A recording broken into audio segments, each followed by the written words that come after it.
हरिओम। आदर्श शिक्षण संस्थान के ऑनलाइन क्लास में सभी भैया बहनों का स्वागत, अभिनंदन। जो आज के वीडियो में हम कक्षा 10वीं विषय सामाजिक विज्ञान के विषय में हम चर्चा कर रहे हैं, जिसमें अध्याय 4 कृषि से संबंधित जो पिछले वीडियो में अन्य भैजी के द्वारा आपको बताया गया, इस पाठ का अंतिम जो टॉपिक है उसके बारे में चर्चा करते हैं, जिसमें है हमारे प्रौद्योगिकी संस्थागत सुधार। किस प्रकार प्रौद्योगिकी संस्थागत सुधारों के बारे में उनके बारे में चर्चा करने वाले हैं, जिसमें अपन को देखा जाता है कि कृषि में हम देखते हैं कि भारत एक कृषि प्रधान देश है। क्या है? ये भारत कृषि प्रधान देश है। किस प्रकार भारत में अधिकांश लोग कृषि पर ही निर्भर किए हैं। ठीक है, क्या यहाँ की वर्तमान की सरकार के द्वारा ठीक है कृषि को बढ़ावा देने के लिए जनसंख्या को अधिक से अधिक प्रोत्साहन दिया गया, ताकि वो लोग जो खाद्यान्न सामग्री है अधिक से अधिक पैदावार करें, ताकि भारत में रहने वाले सभी नागरिकों को खाद्यान्न सामग्री उपलब्ध हो, जिसके लिए सरकार भी विशेष प्रोत्साहन देती है और उनके लिए सरकार द्वारा प्रयास भी करती है कि अधिक से अधिक लोगों को प्रोत्साहित करती है। जिसमें हम देखते हैं कि आज जो अपन चर्चा करते हैं, जिसमें प्रौद्योगिकी और संस्थागत सुधार में, जिसमें हम देखते हैं जिसके रूप में आज चर्चा करने वाले हैं कि देखते हैं कि हमारे देश में ऐसा माना जाता है कि अंग्रेजों के शासन काल में से ही हम देखते हैं कि हमारी आर्थिक स्थिति है अंग्रेजों के द्वारा कमजोर करने का कार्य किया गया, जिसमें हम प्रमुख विषय पर हम देखेंगे कि हमारे देश में जो प्रमुख रूप से देखा जाता है कि जो हमारा कच्चा माल है, जो कच्चा माल अधिकांश किस पर निर्भर किया जाता है? कृषि।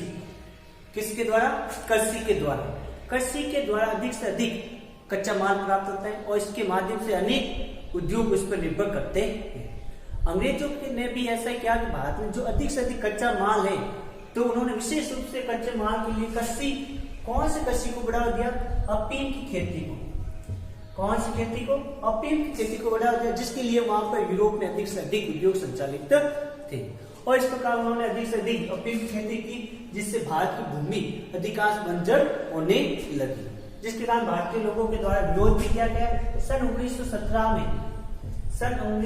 में चंपारण नामक स्थान पर इस प्रकार के लोगों के द्वारा विरोध भी किया गया अफीम की खेती को ठीक है रोकने के लिए, और साथ अन्य भारत में अन्य स्थानों पर भी इसका विरोध हुआ। अलग अलग जगह पर विरोध देखने को मिला। फिर बाद में अपन देखते हैं कि भारत की जो इस प्रकार की स्थिति है कृषि से संबंधित है। जैसे हम अंग्रेजों से आजादी मिलने के पश्चात हमने सबसे पहले हमारे देश का विकास किस और बढ़े, सभी लोगों को खाद्यान्न सामग्री मिले, इसके लिए हम खाद्यान्न सामग्री में कैसे आत्मनिर्भर हो सकते हैं, इसलिए सरकार के द्वारा विशेष रूप से कृषि को बढ़ावा दिया गया।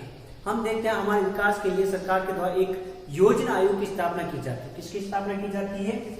योजना आयोग। योजना आयोग की स्थापना की गई। इस योजना के आयोग के द्वारा हर 5 वर्ष के लिए एक लक्ष्य रखा जाता था। हम 5 वर्षों के अंतर्गत हम किस पर विशेष कार्य करेंगे, जिसे अपन कहते हैं पंचवर्षीय योजना। पंचवर्षीय योजना इस प्रकार 5 वर्षों का एक लक्ष्य के दौरान कार्य किया जाए, जिसे पंचवर्षीय योजना कहते हैं। जिसमें हम देखते हैं कि प्रथम पंचवर्षीय योजना में हमने विशेष रूप से कृषि पर विशेष जोर दिया। हमने सबसे पहले लोगों को खाद्यान्न सामग्री उपलब्ध करवाना ये लक्ष्य रखा, जिसके लिए हमने अधिक से अधिक लोगों को कृषि को प्रोत्साहन देने का कार्य किया। उनके लिए अधिक से अधिक बीज सस्ते माल को उपलब्ध करवाना, ठीक है, उनकी भूमि को अधिक उपजाऊ बनाना, ऐसा प्रयास किया गया तो प्रथम पंचवर्षीय योजना, जिसमें हम देखते हैं 1951 से लेकर 1955 के दौरान। फिर द्वितीय पंचवर्षीय में थोड़ा जोर दिया गया, लेकिन इतना नहीं कृषि पर। फिर इस प्रकार सन 1960 और 70 के दशक में 60 और 70 के दशक के दौरान हमने कृषि को और उन्नत बनाने के लिए हमने हरित क्रांति हरित क्रांति को बढ़ावा दिया, जिसमें विशेष रूप से हमने रबी की फसल पर विशेष जोर दिया। और रबी की फसल में भी सर्वाधिक उत्पादन वृद्धि हुई, तो किस फसल की हुई है? गेहूं की। किसकी हुई? गेहूं की सबसे ज्यादा उत्पादन में वृद्धि देखने को मिली। और इस प्रकार हरित क्रांति के द्वारा ऐसे अनेक क्रांति है, श्वेत क्रांति है, अनेक क्रांतियों के द्वारा कृषि को और बढ़ावा देने का प्रयास किया गया था। और अपन देखते हैं जिसमें हम प्रमुख रूप से 1980 और 90 के दौरान 1980 और 90 के दौरान सरकार के द्वारा भूमि सुधार से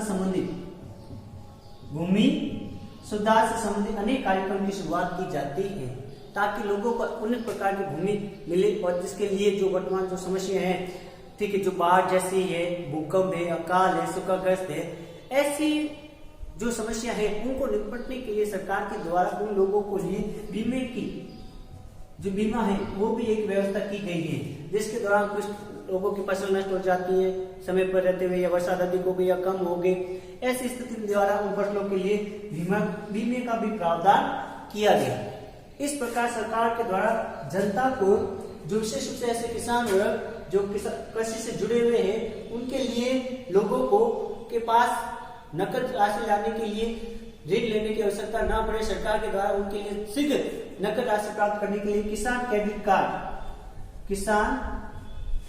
क्रेडिट कार्ड का भी प्रावधान किया ताकि लोग किसानों को शीघ्र सामग्री मिल सके, उसके लिए समय पर उन्हें पैसे उपलब्ध हो, एक स्थान से दूसरे स्थान घूमने की आवश्यकता नहीं।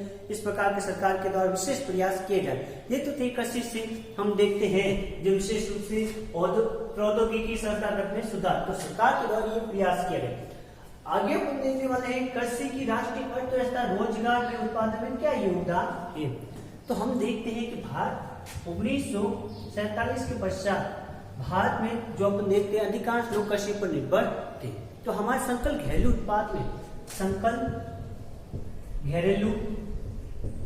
उत्पाद में हम देखते हैं कृषि का कितना प्रतिशत योगदान था। ऐसा माना जाता है 74% हमारी अर्थव्यवस्था में कृषि का योगदान देखते हैं। जो वर्तमान हम देखते आ रहे हैं जो सन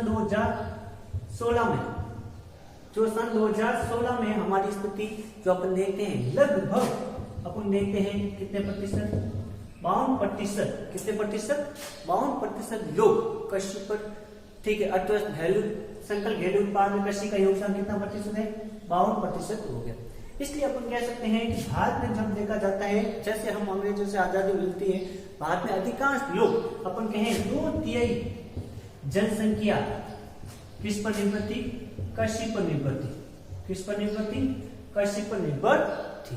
तो इस प्रकार देखा जाता है कि कृषि में हम अधिकांश जनसंख्या निर्भर होने के साथ ही हम धीरे धीरे कृषि को जो ये प्राथमिक क्रिया है धीरे धीरे हम उसके स्थान पर विशेष रूप से तृतीय सेवा का, कौन सी सेवा का?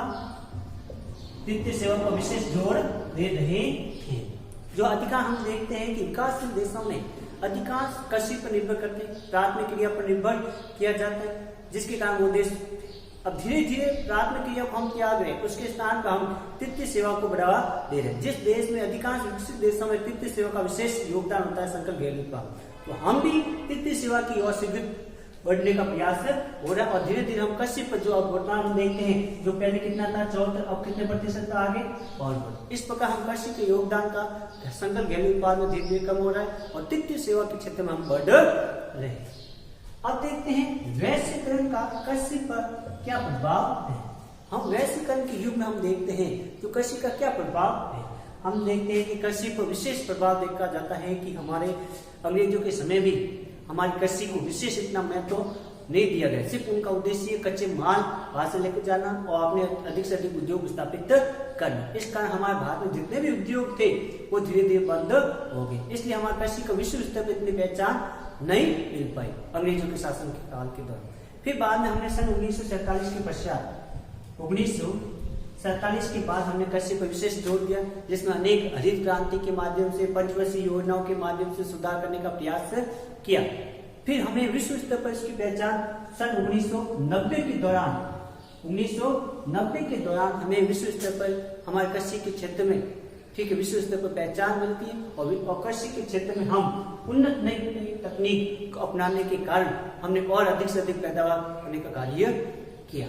और साथ ही जो कृषि के माध्यम से हम देखते हैं पर्यावरण को रक्षा में महत्वपूर्ण भूमिका भी निभाती है, जिसमें हम देखते हैं अधिक से अधिक देखा जाता है कि कृषि के माध्यम से कीटनाशक दवाइयों का अधिक उपयोग किया जा रहा है, जिससे अनेक प्रकार के प्रभाव देखने को मिलता है। तो हम देखते हैं कृषि का हम एक सकारात्मक भी देख सकते हैं और नकारात्मक भी प्रभाव देखते हैं। सकारात्मक रूप में हम देखा जाता है अधिक से अधिक लोगों को ठीक है कृषि करने से खाद्यान्न सामग्री उपलब्ध हो जाती है, हम आत्मनिर्भर हो जाते हैं और हम अनेक क्षेत्र में विकास की ओर बढ़ते हैं। इसी प्रकार हम देखते हैं कि नकारात्मक रूप से हम देखा जाता है कि हम लगातार विकास में बने रहने के लिए हम भूमि का बार बार लगातार उपयोग कर रहे हैं, जिस कारण भूमि बंजर हो जाती है और साथ ही हम कीटनाशक दवाइयों का अधिक उपयोग करने के कारण जिसमें हमारे वायु प्रदूषण की अधिक फैल जाता है और साथ ही अनेक प्रकार के ठीक है जीवों के द्वारा अनेक प्रकार के नष्ट हो जाते हैं। इस प्रकार हमें देखा जाता है कहीं कहीं सकारात्मक प्रभाव देखने को मिलता है, कहीं नकारात्मक प्रभाव देखने को मिलता